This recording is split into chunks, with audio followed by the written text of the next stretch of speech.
ರಾಧಿಕಾ ಯಾಕೆ ಇಷ್ಟೊಂದು ಟೆನ್ಷನ್ ಮಾಡ್ಕೊಂಡಿದ್ಯಾ? ಕಾಶಿ ಇಲ್ಲೇ ಎಲ್ಲ ಹೋಗಿರ್ಬೋದು. ಏನೋ ಆಗಿದೆ ಅನ್ನೋ ರೀತಿ ಕಣ್ಣೀರ್ ಆಗ್ತಿದ್ಯಲ್ಲ. ಅವ್ರೇನ್ ಕಳ್ದೋಗೋಕ್ ಸಣ್ಣ ಮಗುನಾ? ಚಿರು, ನಾನು ನಿನಗೆ ಹೇಗೆ ಅರ್ಥ ಮಾಡಿಸ್ಲಿ? ನನಗೆ ಕಾಶಿ ಬಗ್ಗೆ ಚೆನ್ನಾಗಿ ಗೊತ್ತು. ಅವನ್ನ ನಾನು ತುಂಬಾ ಚೆನ್ನಾಗಿ ಅರ್ಥ ಮಾಡ್ಕೊಂಡಿದ್ದೀನಿ. ನಮ್ಮಣ್ಣ ಮದ್ವೆಗೆ ಬಂದಾಗ್ಲೇ ಒಂಥರ ಆಯ್ತಾ, ಅವನ್ ಕಣ್ಗಳು ನನ್ನ ನೋಡೋದಕ್ಕೆ ತಯಾರಿರ್ಲಿಲ್ಲ. ಆಗ್ಲೇ ನನಗೆ ಗೊತ್ತಾಯ್ತು ಅವನ್ ನನ್ನ ಹತ್ರ ಏನೋ ಮುಚ್ಚಿಡ್ತಿದ್ದಾನೆ ಅಂತ. ಚಿರು, ನನಗ್ ಒಳ್ಳೇದಾಗ್ಬೇಕು ಅಂತ ಬಯಸಿದ ಕಣ್ಗಳವು. ನನ್ ಮದ್ವೆ ನಡೆಯುತ್ತೋ ನಡೆಯಲ್ವೋ ಅಂತ ಎಷ್ಟು ರಾತ್ರಿ ನಿದ್ದೆಗೆಟ್ಟು ಒದ್ದಾಡಿದ ಕಣ್ಗಳವು. ಅವನ್ ಕಣ್ಗಳು ಸಾಕು ಅವನ್ ನನ್ನ ಹತ್ರ ನಿಜ ಹೇಳ್ತಿದ್ದಾನ ಸುಳ್ಳು ಹೇಳ್ತಿದ್ದಾನ ಅಂತ ತಿಳ್ಕೊಳ್ಳೋದಕ್ಕೆ. ನಮ್ ಕಾಶಿಗೆ ಏನೋ ಸಮಸ್ಯೆ ಆಗಿದೆ.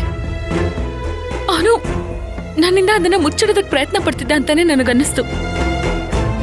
ಅವನೊಂಥರ ಸಂಕಟ ಪಡ್ತಿದ್ದ. ಅದು ಅವನ್ ಮನ್ಸಿಗೆ ಸಂಬಂಧಪಟ್ಟಿದ್ದ, ಅವನ್ ದೇಹಕ್ಕೆ ಸಂಬಂಧಪಟ್ಟಿದ್ದ ಅಂತ ನನಗೆ ಗೊತ್ತಿಲ್ಲ.